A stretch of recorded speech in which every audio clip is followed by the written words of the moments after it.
ರಾಜ್ಯ ಸರ್ಕಾರ ಗಣಿ ಮತ್ತು ಕಲ್ಲು ಕ್ರಷರ್ ಮಾಲೀಕರ ಮೇಲೆ ಭಾರೀ ಪ್ರಮಾಣದ ದಂಡವನ್ನು ವಿಧಿಸಲು ಮುಂದಾಗಿರುವುದರಿಂದ ಕರ್ನಾಟಕದಾದ್ಯಂತ ಕಟ್ಟಡ ಕಾರ್ಮಿಕರುಗಳಿಗೆ ಹಿನ್ನಡೆಯಾಗಲಿದೆ ಎಂದು ಬೆಳಗಾವಿ ಜಿಲ್ಲಾ ಕ್ವಾರೆ ಮಾಲೀಕ ಸಂಘದ ಅಧ್ಯಕ್ಷ ಸಂಜೀವ್ ಹಟ್ಟಿಹೊಳಿ ಆರೋಪಿಸಿದರು.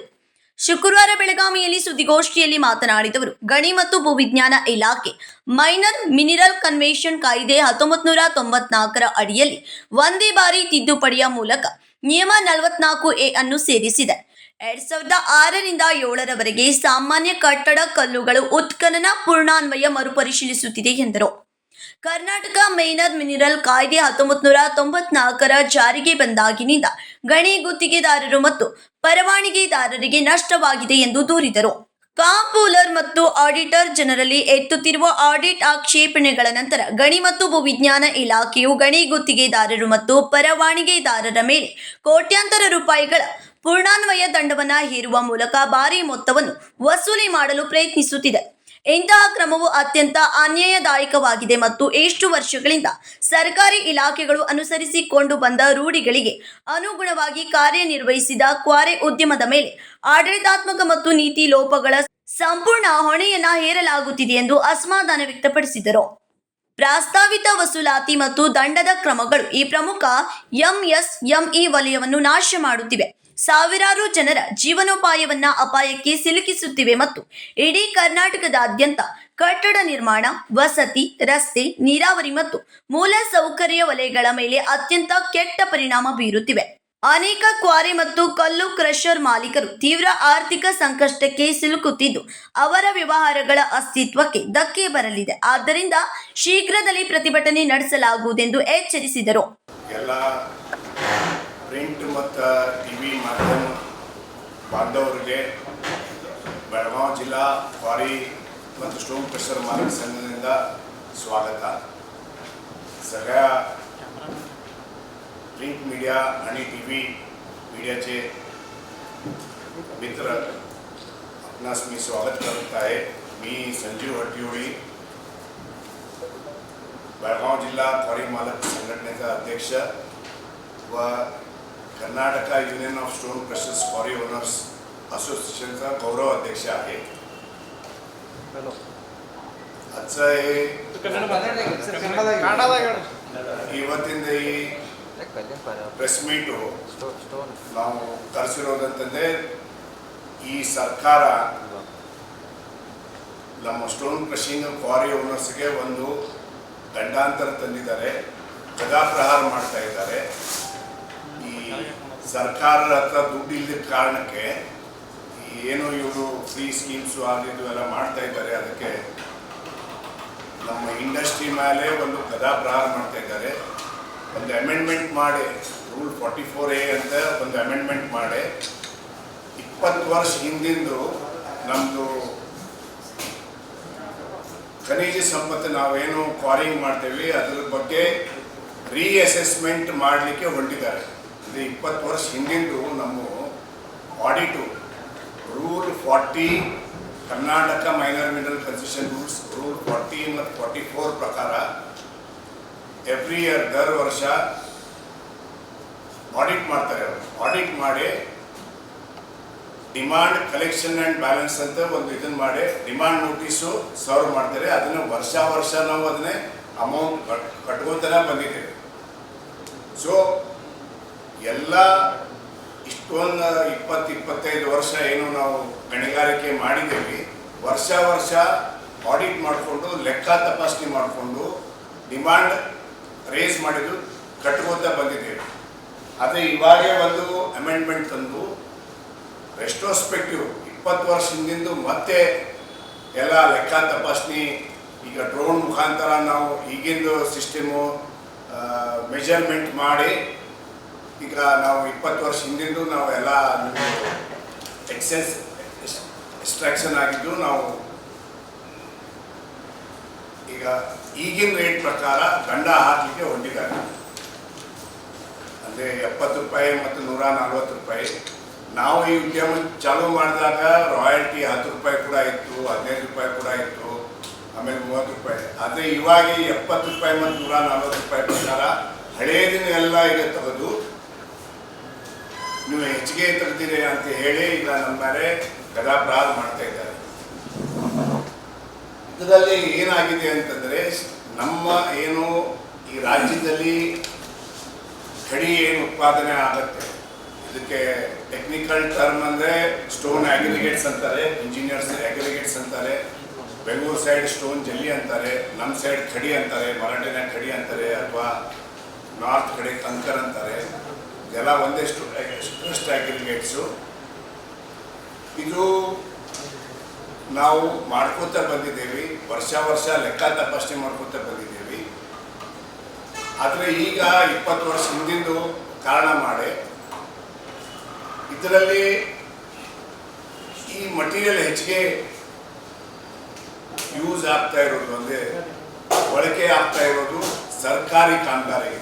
75-80% ಅಂದರೆ ಸರ್ಕಾರದ್ದು ಬೇರೆ ಬೇರೆ ಡಿಪಾರ್ಟ್ಮೆಂಟ್ಸ್ ಇದ್ದಾವೆ, ವರ್ಕ್ ಎಕ್ಸಿಕ್ಯೂಟಿವ್ ಮಾಡೋರು, PWD ಆಗ್ಬೋದು, ಮೇಜರ್ ಇರಿಗೇಷನ್ ಆಗ್ಬೋದು, ಮೈನರ್ ಇರಿಗೇಷನ್ ಆಗ್ಬೋದು, ಲ್ಯಾಂಡ್ ಆರ್ಮಿ ಆಗ್ಬೋದು, ನಿರ್ಮಿತಿ ಕೇಂದ್ರ ಆಗ್ಬೋದು, NHA ಆಗ್ಬೋದು, KDRCL ಆಗ್ಬೋದು.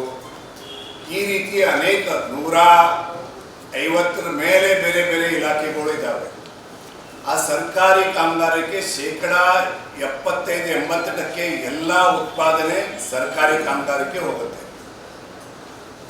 ಇಲ್ಲಿ ಏನು ಮಾಡಿದ್ದಾರೆ ಅಂತಂದರೆ, ಕಾನೂನಲ್ಲಿ ರೂಲ್ಸಲ್ಲಿ 1994ರಲ್ಲಿ ರಾಯಲ್ಟಿ ಅಡ್ವಾನ್ಸ್ನಲ್ಲಿ ಕಟ್ಟಿ MDP ತಗೊಂಡು ಹೋಗಿ ಸಾಗಾಣಿಕೆ ಮಾಡಬೇಕು ಅಥವಾ ಟ್ರಾನ್ಸ್ಪೋರ್ಟೇಷನ್ ಮಾಡಬೇಕು ಅಂತ ರೂಲ್ಸಲ್ಲಿ ಈ ಥರ ಕಾನೂನು ಮಾಡಿದ್ದಾರೆ. ಆದರೆ ಪ್ರಾಕ್ಟೀಸಲ್ಲಿ 75-80% ಏನು ಸರ್ಕಾರಿ ಕಾಮಗಾರಿಗೆ ಹೋಗುತ್ತೆ, ಕಾಂಟ್ರಾಕ್ಟರ್ಸ್ ಮುಖಾಂತರ ಹೋಗುತ್ತೆ. ಅಂದರೆ ನಾವು ಕಾಂಟ್ರಾಕ್ಟರ್ಸ್ಗೆ ಸೇಲ್ ಮಾಡ್ತೇವೆ. ಅಲ್ಲಿ ಒಂದು ವ್ಯವಸ್ಥೆ ಬೇರೆ ಮಾಡಿದ್ದಾರೆ. ಅಂದರೆ ಕಾಂಟ್ರಾಕ್ಟರ್ಗೆ ಅಗಾವು ರಾಯಲ್ಟಿ ಕೊಡೋದಿಲ್ಲ, ಆರೇ ಬಿಲ್ಸಲ್ಲೇ ರಾಯಲ್ಟಿ ಕಟ್ ಮಾಡ್ತಾ ಇದ್ದಾರೆ. ಅದರಿಂದ 94ರಿಂದನೇ ಸರ್ಕಾರಿ ಕಾಮಗಾರಿಗೆ ಎಲ್ಲ ಮಟೀರಿಯಲ್ ಹೋಗೋದು. ಯಾವ ಕಾಂಟ್ರಾಕ್ಟರು MDP ತಗೋತಾ ಇರಲಿಲ್ಲ, ಅಥವಾ ನಮಗೆ MDP ಬೇಕಾಗಿಲ್ಲ, ಸರ್ಕಾರ ನಮ್ಮ ಬಿಲ್ದಲ್ಲಿ ರಾಯಲ್ಟಿ ಕಟ್ ಮಾಡುತ್ತೆ. ಈ ಅನುಕೂಲತೆ ಇದ್ದಿದ್ದರಿಂದ ನಾವು ಅಗಾವು ದುಡ್ಡು ಕೊಟ್ಟು ನಿಮಗೆ ರಾಯಲ್ಟಿ ಕೊಟ್ಟು ನಮಗೆ ಮಾಡಲಿಕ್ಕೆ ಆಗಲ್ಲ ಅಂತ ಹೇಳಿ ಇದು ಒಂದು ವ್ಯವಸ್ಥೆ ನಡೀತಾ ಇತ್ತು. ಇವತ್ತಿನವರೆಗೂ ಇದೇ ವ್ಯವಸ್ಥೆ ನಡೀತಾ ಇದೆ.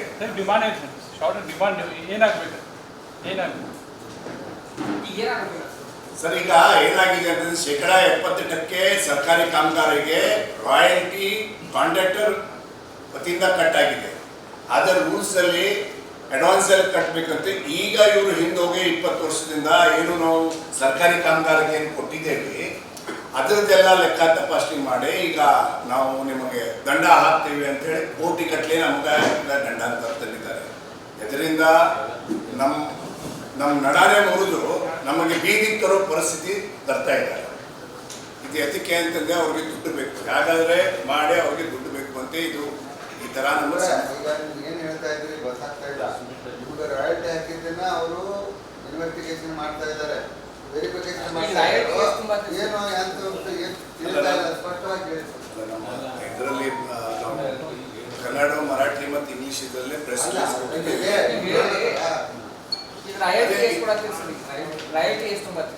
ಅಲ್ಲ, ರಾಯಲ್ಟಿ ನಮ್ದು ವರ್ಷ ಅದು 40 ಪ್ರಕಾರ ಅಸೆಸ್ಮೆಂಟ್ ಮಾಡ್ತಾರೆ, ಡಿಮಾಂಡ್ ರೇಸ್ ಮಾಡ್ತಾರೆ. ಅದನ್ನ ಡಿಮಾಂಡ್ ನಾವು ಕಟ್ಕೋತಾ ಬಂದಿದ್ದೇವೆ. ಅದು ನಾವು ದರ ವರ್ಷ ಪೇಡ್ ಮಾಡ್ಕೋತಾ ಬಂದಿದ್ದೇವೆ. ಇವಾಗ ಮತ್ತೆ ನಾವು ಇದನ್ನು ಮಾಡಿ ಈ ಡ್ರೋನ್ ಮಾಡಿ 20 ವರ್ಷ ಹಿಂದಿಂದು ನಾವು ಮತ್ತೆ ಲೆಕ್ಕ ತಪಾಸಣೆ ಮಾಡ್ತೇವೆ ಅಂತ ರೀಅಸೆಸ್ಮೆಂಟ್ ಮಾಡಲಿಕ್ಕೆ ಕೊಟ್ಟಿದ್ದಾರೆ. ಸೊ ಇಲ್ಲಿ ಏನಾಗುತ್ತೆ ಅಂತಂದರೆ 70% ಸರ್ಕಾರಿ ಕಾಮಗಾರಿಗೆ ಅಂದರೆ ಒಂದು ಖನಿಜ ಸಂಪತ್ತು, ನಾನು ಈಗ ಇದು ಖನಿಜ ಸಂಪತ್ತು ತೆಗೆದಿದ್ದೀನಿ, ಇದು ರಾಯಲ್ಟಿ ನಾನು ಕಟ್ಟಬೇಕು, ಅದು ನಾನು ಕಾಂಟ್ರಾಕ್ಟರ್ ಕೊಡ್ತೀನಿ. ಕಾಂಟ್ರಾಕ್ಟರ್ ಬಿಲ್ದಲ್ಲೇ ಡಿಡಕ್ಟ್ ಆಗ್ತಾ ಇದೆ. 70-75% ರಾಯಲ್ಟಿ ಕಾಂಟ್ರಾಕ್ಟರ್ ಅರೆ ಬಿಲ್ಸಲ್ಲಿ ಕಟ್ ಆಗ್ತಾ ಇದೆ. ಇದು ಫೆಸಿಲಿಟಿ ಸರ್ಕಾರದವರೇ, ಡಿಪಾರ್ಟ್ಮೆಂಟ್ದವರೇ, DMG ಅವ್ರನ್ನೇ ಇದಕ್ಕೆ ಒಂದು ಅನುಕೂಲತೆ ಕೊಟ್ಟು ಅದೇ ಸಿಸ್ಟಮ್ ನಡ್ಕೊಂಡು ಬರ್ತಾ ಇದೆ. ಉಳ್ಕಿ ಪ್ರೈವೇಟಿಗೆ ಏನು ನಾವು ಸಪ್ಲೈ ಮಾಡ್ತೇವೆ, ಮನೆ ಕಟ್ಟೋರಿಗಾಗಲಿ ಅಥವಾ ಕಮರ್ಷಿಯಲ್ ಆಗಲಿ ಅಥವಾ ಕಾಂಪ್ಲೆಕ್ಸ್ ಆಗಲಿ, ಉಳ್ಕಿ ಪ್ರೈವೇಟಿಗೆ ಏನು ನಾವು 30-25% ಅದು ಏನಿದೆ ಅದನ್ನು ನಮಗೆ ಅಸೆಸ್ಮೆಂಟ್ ಮಾಡಿ ವರ್ಷ ನಮಗೆ ಲೆಕ್ಕ ತಪಾಸಣೆ ಮಾಡಿ ನಮಗೆ ಆಡಿಟ್ ಮಾಡಿ ನಮಗೆ ಡಿಮಾಂಡ್ ರೈಸ್ ಮಾಡ್ತಾ ಇದ್ದಾರೆ, ಅದನ್ನು ನಾವು ಕಂಡುಕೊಳ್ತಾ ಬಂದಿದ್ದೀವಿ. ಸೊ ಸರ್ಕಾರಕ್ಕೆ ರಾಯಲ್ಟಿಯಲ್ಲಿ ಸೋರಿಕೆ ಆಗಿಲ್ಲ. ಅವರೇ ಎರಡೆರಡು ದಾರಿ ಇಟ್ಕೊಂಡಿದ್ದಾರೆ ಕಲೆಕ್ಟ್ ಮಾಡಲಿಕ್ಕೆ. ಕಾನೂನಿನಲ್ಲಿ ಒಂದೇ ದಾರಿ ಇದ್ದು ಕೂಡ ಪ್ರಾಕ್ಟೀಸಲ್ಲಿ ಎರಡು ದಾರಿ ಇಟ್ಟುಕೊಂಡು ಆ ವ್ಯತ್ಯಾಸ ಬಂದಿದ್ದಕ್ಕೆ ಅದನ್ನೇ ಕಾರಣ ಮುಖಾಂತರ ಮಾಡಿ ಈಗ ನಾವು ರೆಸ್ಟ್ರೋಸ್ಪೆಕ್ಟಿವ್ ರೀಓಪನ್ ಮಾಡ್ತೀವಿ, 20 ವರ್ಷ ಹಿಂದಿಂದ ಎಲ್ಲ ನಾವು ರೀಓಪನ್ ಮಾಡ್ತೀವಿ ಅಂತ ಹೇಳಿ ಇದನ್ನ ಕಾರಣ ಮಾಡಿಕೊಂಡು ನಮ್ಮ ಮೇಲೆ ಗದಾಪ್ರಹಾರ ಮಾಡ್ತಾ ಇದ್ದಾರೆ, ಗಂಡಾಂತರ ತರ್ತಾ ಇದ್ದಾರೆ. ಅಲ್ಲ ಅಕ್ಟಿವ್ಲವೇ ನಿಮ್ಮ ಆಕ್ಷೇಪ ಎದಕ್ಕಿದೆ? ರೀಎಕ್ಸೆಸ್ ಮಾಡಿದಕ್ಕೆ ಆಕ್ಷೇಪ ಇದೆನೋ ಏನು ರಾಯಲ್ಟಿ ಮಾಡ್ತಾರೆ ಅದಕ್ಕೆ? ಸರ್ ಅದೇ ಹೇಳ್ತೀವಿ, ಕಾನೂನದಲ್ಲಿ ರೀಅಸೆಸ್ಮೆಂಟ್ಗೆ ಪ್ರೊವಿಷನ್ ಇಲ್ಲ, ಸ್ಟ್ಯಾಟ್ಯೂಟ್ ಇಲ್ಲ. ಕಾನೂನದಲ್ಲಿ ರೂಲ್ 40ದಲ್ಲಿ ಆನ್ಯುವಲ್ ಆಡಿಟ್ ಮಾಡಲಿಕ್ಕೆ ಪ್ರೊವಿಷನ್ ಇದೆ. ಅದು ವರ್ಷ ಮಾಡಿಕೊಂಡು ಸ್ಯಾಟಿಸ್ಫ್ಯಾಕ್ಟರಿಲಿ ಕ್ಲೋಸ್ ಮಾಡ್ಕೊತ ಬಂದಿದ್ದಾರೆ, ಡಿಮಾಂಡ್ ನೋಟಿಸ್ ಕೊಡ್ತಾ ಇದ್ದಾರೆ, ಅದು ನಾವು ಕಟ್ಕೋತ ಬರ್ತಾ ಇದ್ದೇವೆ. ಸೊ ನಮ್ಮ ಏನು ಡಿಮಾಂಡ್ ನೋಟಿಸ್ ಅರಿಯರ್ಸ್ ಏನಿಲ್ಲ. ಬಟ್ ಈಗ ರೀಅಸೆಸ್ಮೆಂಟು 20 ವರ್ಷ ಹಿಂದಿಂದು ಅಂತ ಹೇಳಿ ಮಾಡಿ ಮತ್ತೆ ಇದನ್ನು ಮಾಡಿ ಡ್ರೋನ್ ಮುಖಾಂತರ ಮುಂಚೆ ಇದರ ಮುಖಾಂತರ ಚೈನ್ ಸಿಸ್ಟಮ್ ಮುಖಾಂತರ ಮಾಡಿರೋದು. ಇವಾಗ ಅದು ಡ್ರೋನ್ ಸಿಸ್ಟಮ್ ಇವತ್ತಿನ AI ಟೂಲ್ಸ್ ಅದು ಯೂಸ್ ಮಾಡಿ ಅದನ್ನೇ ಕ್ಯಾಲ್ಕುಲೇಟ್ ಮಾಡಿ ನಾವು ಡಿಫ್ರೆನ್ಸು ನಾವು ನಿಮ್ಮ over the yearly cumulative audit quantity ಮೇಲೆ ವ್ಯತ್ಯಾಸ ಬಂದಿದ್ದಕ್ಕೆ ನಾವು 70 ರೂಪಾಯಿ 140 ರೂಪಾಯಿ ಪ್ರಕಾರ ನಾವು ದಂಡ ಹಾಕ್ತೀವಿ ಅಂತ ಹೇಳಿ ಈ ಥರ ನಮ್ಮ ಗಂಡಾಂತರ ತಂದಿದ್ದಾರೆ. Vinod Kolkar, KMM Kannada news, Belagavi.